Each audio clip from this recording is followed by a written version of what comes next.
Hello everyone, welcome to our channel. My name is Prerna Jyoti and today we will learn about extension education. So, आज के topic में हम पढ़ेंगे कि extension education का origin क्या था, उसका डेफिनेशन क्या है अलग अलग फिलोसफर के अकॉर्डिंग एंड क्या उसके फंक्शंस हैं. So now let's start with our topic. So let's start with its introduction. Extension has its root in Latin word ex means out and tenso means stretch. So basically जो extension word है ये Latin word से मिलकर बना है. पहला word है इसमें ex जिसका मतलब होता है out, बाहर की तरफ निकला हुआ, and second word is tenso which means stretch कि खिंचा हुआ. अगर हम इसे एक साथ देखें तो इट मीन्स कि कोई भी ऐसी चीज जिसे हम उसके सोर्स इंस्टीट्यूशन के फोर वॉल से मतलब कि चार दीवारी से बाहर खींचकर लाते हैं उसे ही हम एक्सटेंशन बोलेंगे.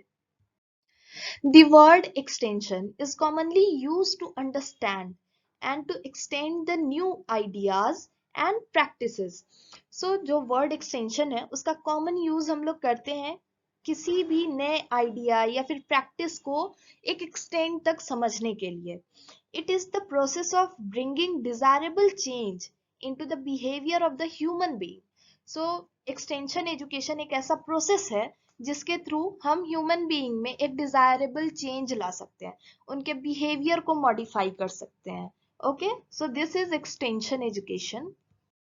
सो एक्सटेंशन से हम ह्यूमन बीइंग के बिहेवियर में मॉडिफिकेशन लाते हैं एंड डिजायरेबल चेंजेस लाते हैं.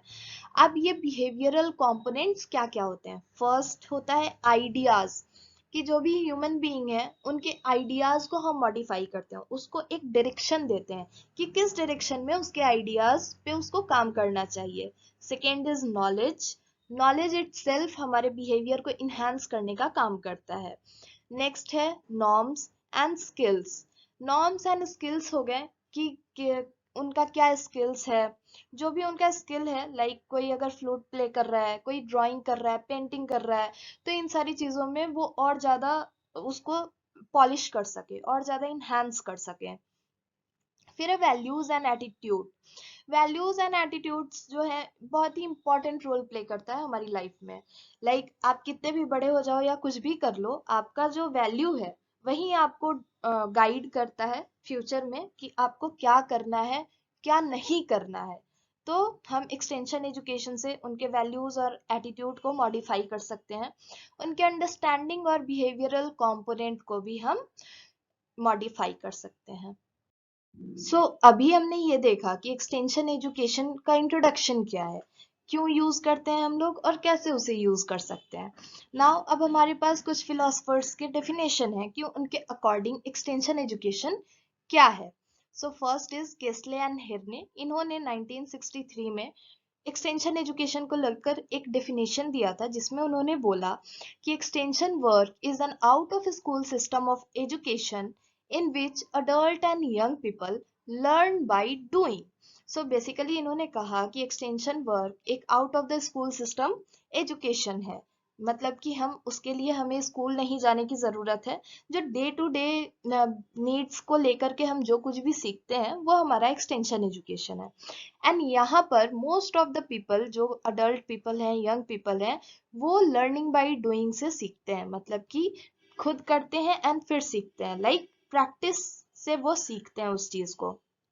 फॉर एग्जाम्पल अगर कोई फार्मर है एंड वो अभी भी खेत में बैल और हल से अपना खेती कर रहा है, खेत जोत रहा है, तो उसे हम वहां पर फिर एक ट्रैक्टर के बारे में जानकारी देंगे कि ट्रैक्टर को वो कैसे ऑपरेट कर सकता है, कैसे उसका बेनिफिट है, क्या बेनिफिट है ट्रैक्टर का.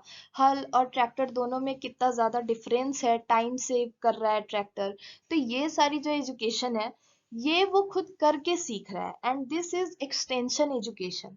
हम उसके एक बेसिक से नीड को फुलफिल करने के लिए हम उसे एजुकेट कर रहे हैं, उसका जो प्रायर स्किल है उसी को और इन्हांस करने की कोशिश कर रहे हैं.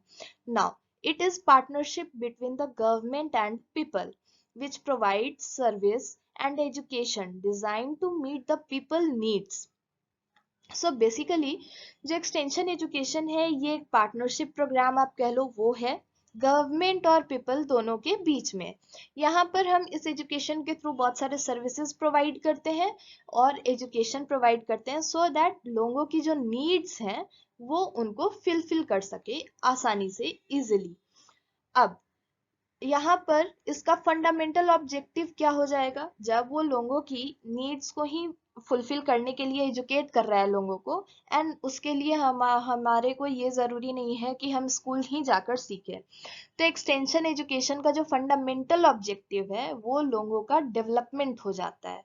ओके, नेक्स्ट डेफिनेशन है ओपी धामा की। इन्होंने 1973 में ये डेफिनेशन दिया था जिसमें इन्होंने बोला extension education is defined as an educational process to provide knowledge to the rural people about the improved practices in a convincing manner and help them to take decision within their specific local conditions।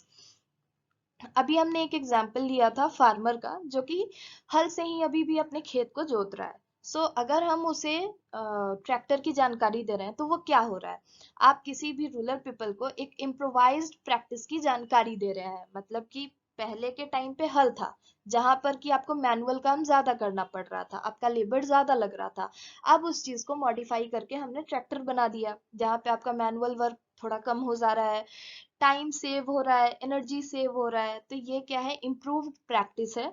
And इसी की जानकारी हम एक convincing manner में rural people तक पहुंचाने की कोशिश करते हैं सो दैट कि वो अपने लोकेलिटी को लेकर के उनके पास जो भी रिसोर्सेज अवेलेबल है उस टाइम पर उसको लेकर के एक इन्फॉर्म्ड डिसीजन ले सकें और अपने काम को, स्किल को और ज्यादा इन्हांस कर सकें।